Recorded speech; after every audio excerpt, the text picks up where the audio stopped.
Journal Record senior reporter Sarah Terry-Cobo joins us now to discuss stories making news in business this week. This has been a week for departures. Bob Stoops is out and Lincoln Riley is in at the University of Oklahoma. Now there's a change of leadership at another university. Tell us about that.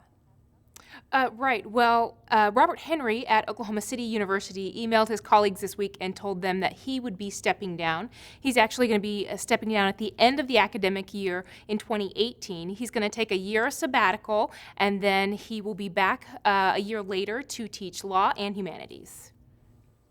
It was also a big week for the Sooner women's softball team as they win another national championship at Hall of Fame Stadium. What's the future of the Women's College World Series in Oklahoma? Well, so the NCAA and the city have an agreement. The city has to pass a government obligation bond in order to make some upgrades to the stadium. If the city doesn't pass the bond and the stadium upgrades are not made, then the contract will end in 2025. The Department of Public Safety got a much-needed boost in its budget, but it's still not out of the woods yet, is it?